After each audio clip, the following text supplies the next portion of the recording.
Today we're going to reflect on one of the most charismatic protagonists in anime, Yuji Itadori. There are spoilers for the anime, but not for the manga. Let's go. The great hero of the series carries the greatest villain within himself. Not in the sense that Itadori is a bad person, but rather that Sukuna, theoretically the strongest curse in the series, is inside Itadori. Itadori is another protagonist who talks a lot about the sense of empathy and sacrifice for others. But in his case, it's a little different. It's not exactly assertive empathy. Is there such a thing as bad empathy? Yes, when it is excessive. The empathy fatigue syndrome, a term coined by psychologist Charles Fegley, is exactly when someone experiences emotional exhaustion precisely because of too much empathy, which can sometimes lead to feelings of self-blame, for always feeling bad when they can't help someone, for example, to the point of becoming worn out. And that's what could be happening with today's character, which, by the way, is something Nanami is pretending, right? As I mentioned in his video. Okay, but let's think about his context. Look at this. Itadori has to collect all of Sukuna's parts, and once Sukuna is complete, Itadori will end up being sacrificed because he'll die along with Sukuna. And during that time, Itadori is going to try to save as many people as possible so that, in the end, he can be sacrificed. But it wasn't always like this. At first, Itadori was someone who didn't have any powers at all, but he does have a lot of qualities of an athlete. Strength, speed, he's almost like a superhuman, kind of like Captain America. And on top of all that, he's really good with social skills. The guy just makes friends really easily. And just like Satoru Gojo, he's extremely extroverted, meaning the opposite of introverted. Itadori can talk to anyone, invite them out, no matter how long he's known that person. For him, it doesn't matter. Junpei's mom, whom he had just met, invites him over for lunch at her house and he just accepts. Man, when I went to a friend's house and I was hungry, I pretended I wasn't. I'd say I didn't eat much, didn't want seconds, even though I did. Nobara says something interesting about him. Itadori is the kind of person who brings his own chair and sits down. You know that person who comes into your life and before you know it, you're already friends with them? Well, that's Itadori. Many studies suggest that extroverted people are happier, more active, and assertive, while introverted people are described as calmer, more passive, and less sociable. One hypothesis for this is that extroverted tendencies, like showing a lot of energy and communicating very well, as is the case with Yuji, these characteristics are highly valued in many societies, and what many studies suggest is that extroverted people are happy because they live in cultures that reward their behavior. Just think about it quickly. At first glance, it seems like Gojo and Itadori are happier than Nanami and Megumi, for example. But the thing with Itadori is a little, or maybe a lot, deeper than that, isn't it? Because as he defines himself, he is someone who is alone.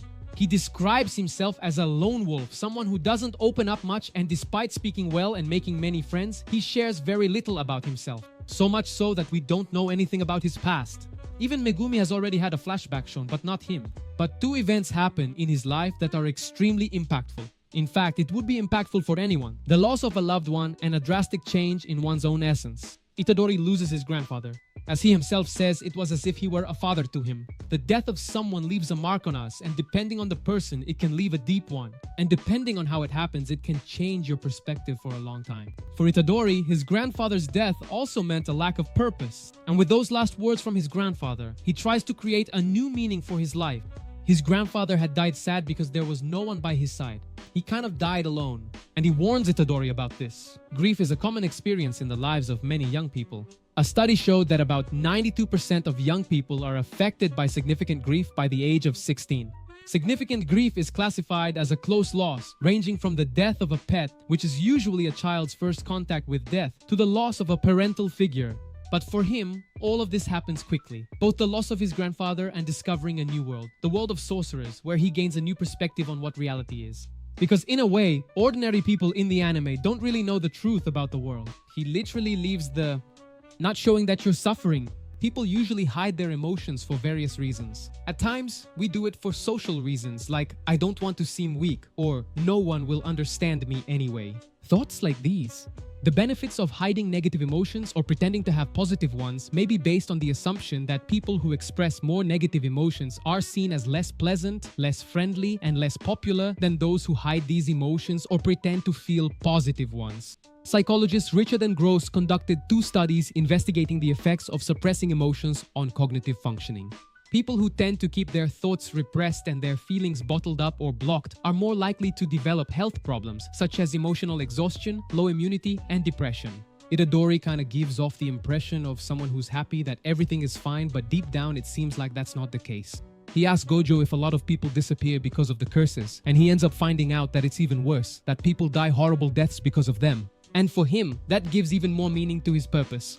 More than that, in his mind, it becomes an obligation. This sense of protection he has surprises Nanami, so much so that Nanami looks at Itadori and thinks, it's always others first. But his development process is quite broad because he starts blaming himself a lot for everyone he can't save.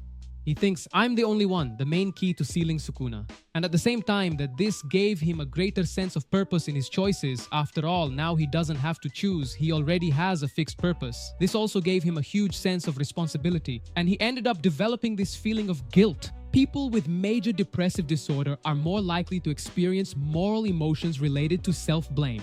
And yes, cheerful people who appear to be happy can in fact be suffering from depression. That's not the case with Itadori. There's a term called smiling depression.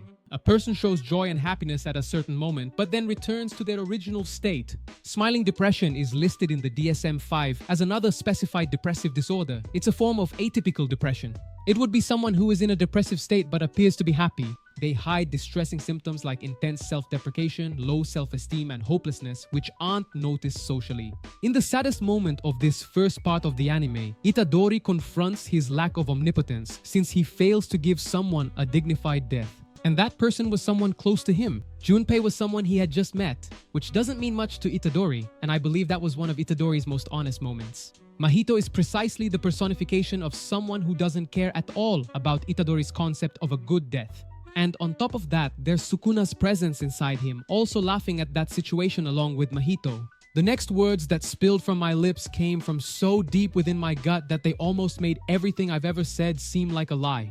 Itadori says this line and I found it magical because it perfectly expresses the feelings Itadori had inside him, the ones he was hiding. And one of those feelings was anger. The psychologist Jerry Deffenbacher says that anger is the combination of a trigger event, in Itadori's case, the death of his friend by a curse, as well as individual characteristics, meaning certain traits that make people more likely to experience anger, such as low frustration, tolerance, and also when people are tired, anxious, or already previously stressed. And the last factor is cognitive appraisal. We get angry when we judge a situation as guilty, unjustified, or punishable. And all of this led Itadori to act and enter a state of rage. It's interesting because Itadori learns from Megumi that he has to prioritize who he is going to save. Then he learns from Gojo that strength would give him the autonomy to save more people. And then later he learns from Nanami that there are some things he can't control and that he won't be able to save everyone. And that there are things that are simply beyond his control. And when Itadori realizes this, Nanami says that now he had become a Jujutsu sorcerer. Itadori is one of the protagonists who really left a mark on me because I've lost people who seemed cheerful on the outside, but suffered a lot on the inside. And in a way, I ended up seeing those people in Itadori. Helping others is something incredible, fundamental. Empathy is something amazing. But think about yourself first. If you're feeling this way, seek help. After all, you're not obligated to set yourself on fire to keep others warm. Like, subscribe and share. This is just the beginning.